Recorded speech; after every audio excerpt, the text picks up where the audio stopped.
On July 24th, 2010, Reba McEntire tweeted, "To catch you up to speed, had a good breakfast and then the torture started.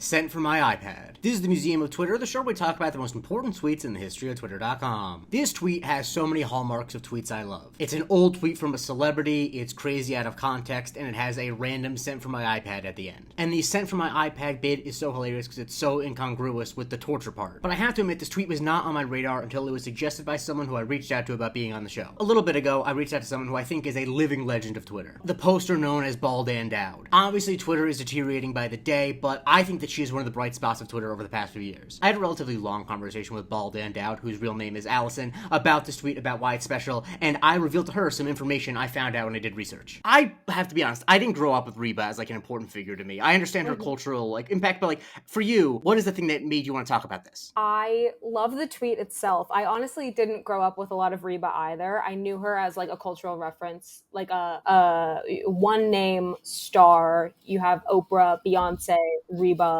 That was how I knew her. But the tweet just speaks to me. And then in adulthood, I did kind of get to know Reba as Trish from Barb and Star. So she has kind of become important to me in that way because that movie is incredible. But it's really just, I think her way with words really spoke to me. And as you're an adult now, as you get older, do you feel more and more that you have mornings like this where you wake up, eat breakfast, and the torture starts? Oh, I mean, what day is not like this? I find it rare to have a day that's not like this. I mean, I would say the only reason I avoid these days is because I tend to wake up too late to eat breakfast, but I don't know about you. That's fair. I'm a strict breakfast girl. I set my alarm 10 minutes early so I can have my bagel in silence and just feel like shit alone in my room. Obviously, the kicker to the tweet is, of course, the final line, sent from my iPad. Yeah. What does this mean to you? Because it means a lot to me. It means a lot to me. When you're a true poster, when you have the spirit of a poster, you will post anywhere, anytime, from any device that you can get your hands on. And she was really in it. Like, she was having that bad day. She felt like shit, and she was like, I need to tell people right now. I need to get my iPad and I need to tell people. And I just respect the hell out of it. And have you had any days recently or that come to mind where where you thought to yourself, where you actually had this thought of this tweet of this is what Reba was going through? Yeah, I've been hunting for an apartment. So truly every waking moment for the past 2.5 weeks has been this. So I have two pieces of information. You bring up the fact you tweeted from the iPad. Now, I did some research. I looked up tweets from @Reba and then from the day that this was tweeted. I tried to see some context. And this one would be hard to find because the person who asked the question, it's deleted. But presumably someone asked her about tweeting from the iPad because she responded to someone, "I love the iPad. Love it most for reading. I have lots of books on it. Good for tweeting, too." She's one of us. She is both an intellectual and a poster.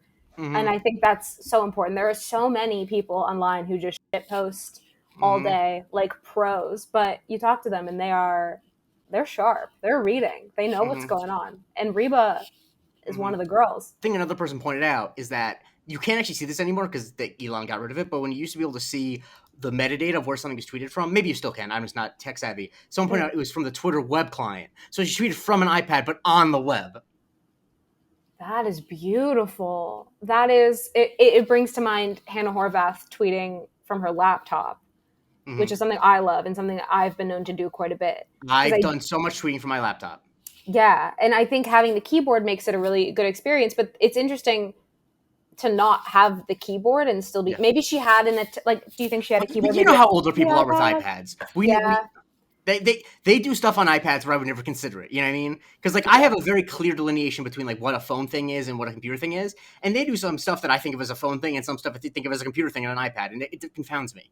I can't even fathom what I would do on an iPad. I don't think I've held an iPad in my hand since 2011. But the big piece of context I have is that when I looked up her tweets from this day, about a minute later, she followed up her tweet, but it was not threaded because this is 2010. So people are wondering, what is the torture? She actually answered it. So it's crazy that so many people ask about it, whereas I feel like I'm not fucking Walter Cronkite. I'm not a crazy journalist. I just looked up her tweets from that day, and what she said was, "The torture was Brett tweezing my eyebrows. Why does that hurt so bad? Sent from my iPad." Wow. I love that she was getting her eyebrows tweezed for her. Fabulous. I can't relate to that. I love tweezing an eyebrow. I think it feels amazing. But I mean, I get it. I almost did want the torture to be something more, less concrete. I wanted there to be something sort of haunting her Because I think that that's the vibe that the tweet puts out, and that's why we all connect. Which is why I saved this bit to the end, because I didn't want to ruin that. Yeah, but I mean, hey, I'm also in the pursuit of truth. I'm in the pursuit of truth, so I'm not gonna, You're doing incredible journalism. I appreciate that. But yeah, so that's what she was talking about. The thing I appreciate, though, knowing that, is that it was a concrete thing, but she still decided to word it initially as, and then the torture started. Because she's an artist. She has a flair for the dramatic. She's an artist. She has a flair for the dramatic. She knows what she needs to do to get that engagement and to really relate to people.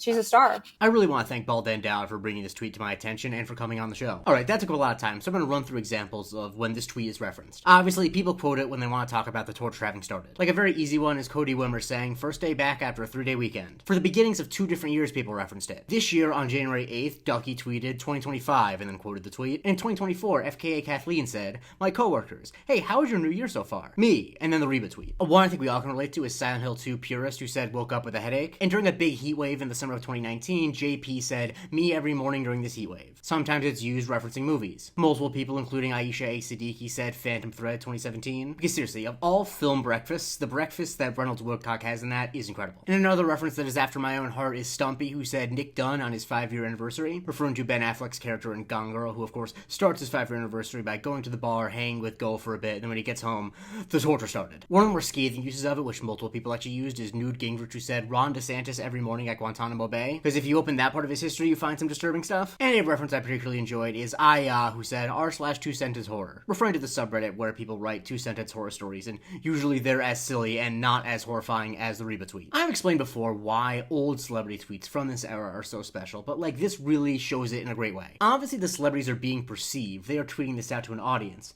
but they're not thinking about it as if anyone in the entire world can see it. There's just so much less thought put into the tweets in a wonderful way. And it felt more personal. Think about how the tweet starts off with, "To catch you up to speed." Reba is using her Twitter as if she's in a conversation with her audience, and I think that's great. Now, that's not what Twitter or any social media is really used for anymore, but man, do I really miss when it was. Even if the update is a beloved country singer and sitcom star telling the world that she woke up, had breakfast, and then the torture started. Follow me for a new tweet every day, and please consider joining my Patreon, patreon.com/museum of Twitter. We get a weekly bonus episode, and you can vote what I cover on subscriber Sundays.